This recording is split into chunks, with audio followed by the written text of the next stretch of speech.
Hello, welcome to the App or Not to App podcast, Facebook Live with Jeremy Callahan.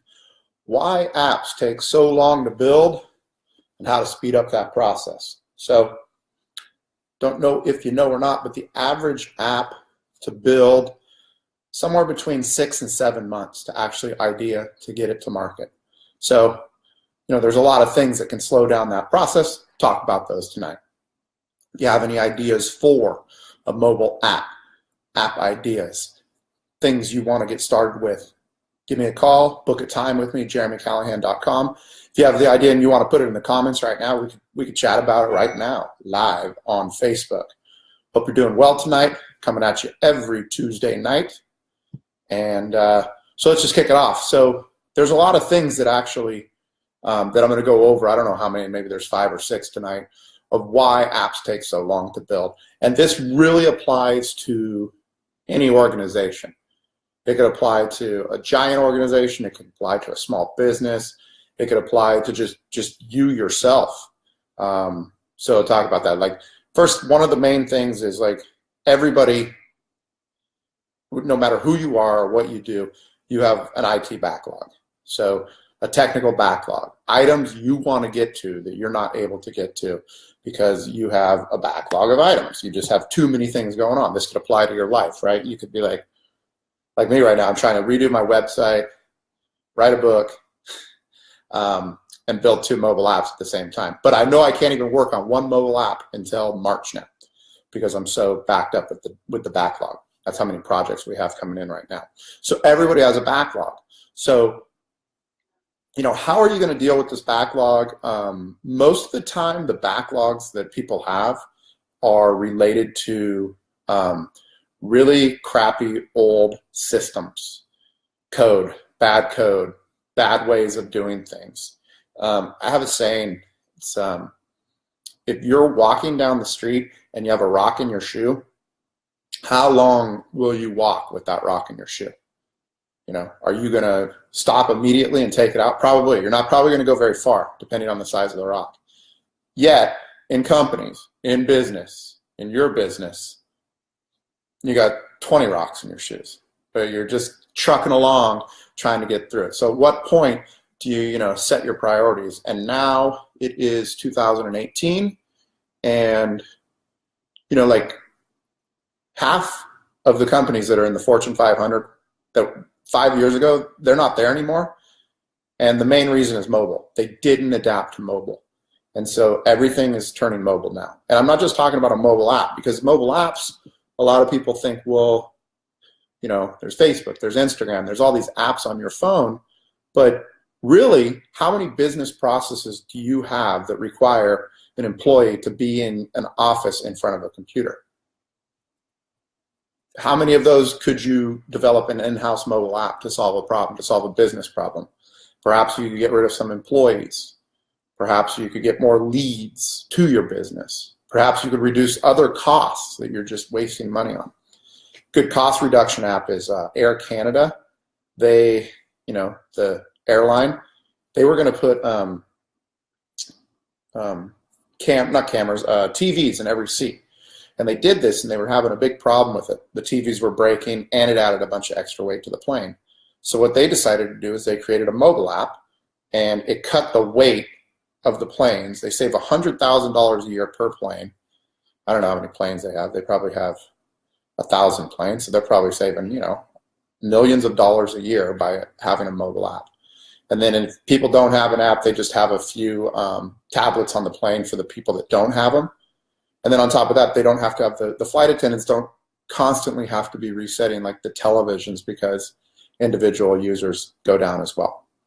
So that's a way you could reduce the cost in your business. Anyways, digressing a little bit, but every organization has an IT backlog.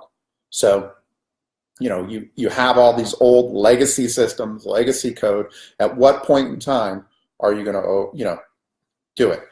And so what's happening is from the top of the business, the marketing people, the ownership of the business, they want to move the business forward, and they're saying, hey, let's go mobile. And they come into a room with the IT guys like us, and we're like mechanics. When you take your car to the mechanic and You're like, oh, I hope it's not bad. And then you call up and they go, yeah, it's $5,000, your transmission shot. And you're just pissed kind of at the mechanic. It's not his fault. That's how IT guys are. You know, the business comes to all these IT guys and they want to do all these great things, great initiatives. And the IT guys sit there and go, well, we have all these other things that you wanted to do before, so you have a backlog. And then on top of that, we have all this crappy legacy code that we can't even deal with anymore. And it's really holding us back. And so we can't even do that, right? We would have to replace these 3 systems just in order to build that mobile thing. And so this is where organizations are right now. So this is one of the reasons it takes so long to build, because there's a backlog and there's legacy code. That's one of the reasons. Another reason is there's a skills gap. There's a serious skills gap within all organizations. So if they want to go mobile, and this is why, you know, my business is doing so well right now, just because a lot of companies want to go, excuse me, want to go mobile, but they don't have the staff to actually do it. And so they want to go out and hire people to do that, which takes time, and then, you know, you're going to have trouble.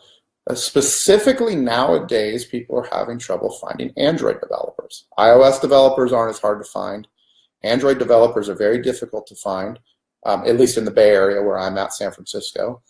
And then you have web as well. You need web developers as well, and those are pretty in demand as well. So, you know, lack of skills, and this is also IT backlog, lack of skills, lack of people, lack of specific people to do things, legacy code.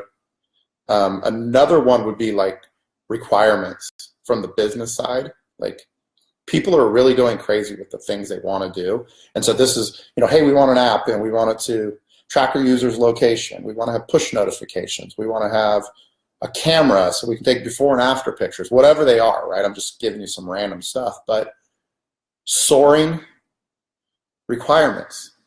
Instead of people just narrowing it down to one thing or a very lean thing, testing that, seeing how it goes, and then doing things in the next version. So a lot of, you know, these are some things like you've got to buckle down in your organization and make sure that that everybody knows what you're building and everybody's on board with what you're building. So here's some of the other biggest one that is really adding to the time of all development projects, mobile development projects, is the code. And there's really 2 main pieces. There's iOS, which is iPhone, and then there's Android.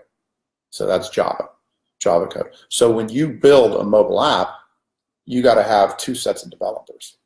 Now, there's also something called hybrid mobile app development, which is really gaining a lot of steam right now. And I'm just pulling out my phone right now so I can look. And, you know, when you talk about native, that means you're programming in the native language of the device. So in iPhones, it's Swift, and in Android, it's Java. So the main thing is when you program a phone is you want the native features. You want the geolocation. You want to use the camera, the video camera, maybe the compass. Whatever's on the phone is what you want to use. So the native is, everybody thinks, well, okay, we got to have a native, we got to have an Android team, we have to have an iOS team. But here's the thing: when I look at all the apps on my phone right now, like most of these are nothing more than websites. What's up, Billy? You know, most of these are nothing more than websites. DraftKings, website. Hertz, website. Safeway, website. Here's one, ToneBridge. It's a tuner for my guitar, so I can plug this in and then plug it into my amp, and then I can make like a Led Zeppelin sound, and then I can make like I don't know, like a Willie Nelson or whoever I'm trying to play like. I can actually put the tones in. That you need the phone for. That's not a website. That's actually an iOS device, right? But most of these are websites. So I'm just looking at one page. What else we got here? You know, they're like, even like, yeah, all of these. All of them. Okay, WebEx. Yeah, WebEx is a website. I mean, come on. So all of this stuff, man, these apps, 80% of the apps on my phone right now are just websites. So when you're doing a mobile project, or your team is doing a mobile project, or your company is doing a mobile project, ask yourself, what do we do? First of all, you should do something different than your website, okay? Let's be honest. And then the second thing is if all the functionality on your app is if it's just going to be web related or something you could do on a website, then you must choose a hybrid app development environment. So you don't need Android coders and you don't need iOS coders. All you need is web coders. And so the way it breaks down is quite simple. It's hybrid mobile apps are programmed in HTML, CSS, and JavaScript. And so right there, you can see that we only need one skill set and we can have two different apps. It's very powerful. So, and you're going to start to see this trend over the next 2, 3, 5 years, okay? You're going to see people getting away from programming iOS and Android specific because it just takes too long, and they're going to start going towards hybrid app development. It's already happening. It's going to really start happening in the next few years because people are catching on, you know? I remember when websites were around and it was like people were paying like $50,000, $100,000 to build a website in the .com days. Yeah, like 15 years ago. How much money can you imagine? And then now you can go on Wix and like build one for like $40, right? Anybody. You don't even have to be a coder, you can do it. So hybrid app development is going to kind of be the same thing. Now the other thing you got to factor in with hybrid is, one is you're going to need fewer developers, and then two is the skills. So iOS and Android developers, they're at least $20 to $50 more an hour just for that skill set. So web developers, more abundant, easier skill to learn. There's a lot more people that can do it. It's cheaper. You have one code base to run two apps. It's a no-brainer. And then the other factor kind of on top of that is anytime you build a mobile app, you also need a website to go along with it. So if people, just hit your web page or something like that, you need some sort of web component as well. So those are some thoughts. The other one is the other reason that mobile apps take so long to build is API and custom integrations. So when we talk about API, it's just like a third party. So let's say you want to have Google Maps in your mobile app. That's an API. So you actually have to get an account on Google, and then you have to have your developer pull code, pull information from Google, and then display it onto your mobile app. So that's an API. That's an integration point. That's one. The average app, just so you know, has 8 integration points. 8. The Van Buren boys. Wait, how was it? Did you ever see that Seinfeld? It's a good one. Yeah, so 8 integration points is the average. So you have to, so if you have 8, it's going to take some time. If you have 10, 20, 30, and a lot of these are, it's not just like Google Maps and whatever else you're connecting to. It's also like within your company, you might have a data system that has, I was just doing a project at Safeway. They have a data system that pulls coupon codes. They have another system that pulls data from the store. These are systems within their company that they have to work with. They have a lot more than that. So all of these integration points adds time to your project. And so, you can see where this is going now. Now, so let's just go over those real quick. Let's just go over those real quick. I don't know what the hell you're talking about, Billy. But anyway, so IT backlog, just a ton of stuff to do in your IT department, things you need to get out. Mobile requirements, too many people are coming in with too many mobile requirements. You got a code for Android and iOS. There's a skills gap. You might not have developers. You might actually have to hire developers or a team like me. And then integration points, all your API integration points. So these are some of the reasons why apps take so freaking long to build, right? And so you want to, I mean, I'm sitting here telling you all the reasons, and now I'm going to give you some ideas of how to get around it, how to make it faster, how to make your life better, how to make your app come to market quicker.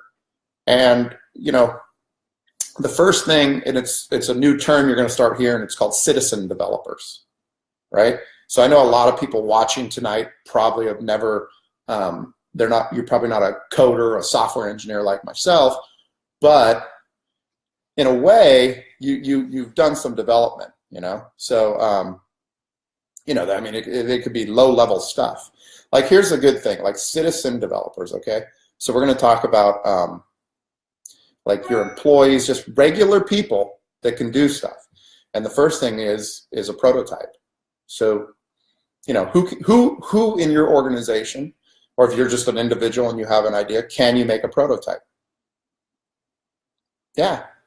A prototype could be simple. It could just be a PowerPoint, like a 20-slide PowerPoint where each slide is like one of the pages of your app, right? And you could just say, okay, here's all the things we want to do. Key with the prototype, just so you know, is before you build it, figure out what you want to test. Okay? Figure that out. So if you go like, well, we have an assumption that, I don't know, all the people that are in the city they're all looking for an event to do on the weekends. There's a lot of people in the city looking for events. They don't know where they're, it's for people that didn't plan to do anything. This is an assumption. And we figure if we had, an app that had all the events located, people would want to have this app and use this app. So that's an assumption, right? So is there a way you can develop a prototype that can test that? It's a real high-level thing. Tony LaRocca, old school, dude. How are you, buddy? Yeah. So anyways, prototyping apps. So you want to validate something in the real world. You probably have employees that are coming up with ideas, marketing ideas. You know how many people I meet that or call me and talk to me and say, I got an idea for an app. And sometimes they're pretty damn good ideas, actually. And so I said, well, have you tested this out? Have you drawn it out? Have you, other than you telling me the idea, have you done anything about it? And they look at me like, no, dude, that's what I want you to do for free. In my spare time, I'm going to build out your idea, right? So anyways, like employees in your company are coming up to you with ideas. Or maybe you're an employee and you have an idea. Dude, put pen to paper. Do something about it. Dude, if you come to me, if you're my employee and you come to me and you have a great idea for an app and you're telling me an idea, I go, well, that's a great idea. And then the next thing I'm going to say is, why don't you draw something up? Why don't you take it to the next level? So that's what we're talking about with citizen developers. We want people that can actually do something. Everybody's got a technical skill, okay? Some of us have more than others. I get it, but everybody's got a technical skill. Use it. Put it to work, okay? So, think about this, some things you could use, just from a web perspective, and I have a bunch for mobile. If you want to know about some mobile prototyping utilities where you can actually drag and drop, right? It's got, in the middle, imagine this, in the middle of the web page, there's something that looks like a phone, and you can actually drag and drop elements onto it, and then you can, if there's a button, you can say link it to the next page and create the next page, and you can create all these pages, right? And then at the end of it, you can export it and actually put it on your phone. I could send you the prototype. I could create the prototype and send it to you. You could create the prototype and send it to me. And I could actually click through it and go, well, that's pretty cool.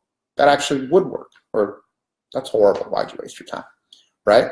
So there are a few. If you think, from a web perspective, so if you want to know about those, get in touch with me. I'll talk to you, and we can figure out which one would be best for what you're trying to build. For websites, you see them all the time, like Wix. You can go on Wix, and you can build a website, and you can put all these features onto it. There's one called Squarespace. You do Squarespace. Same thing as Wix, pretty much. Another one is Shopify. So if you have, a store, let's say you have a store, Matt Panning, in the house. What's up, buddy? Yeah, so if you have a Shopify, like Shopify is an easy one where if you have a store, let's just say you had I don't know, you had like a skateboard shop and you wanted to get online, you could build a Shopify store really easily yourself. So this is what citizen developers are. Matt Panning's on here.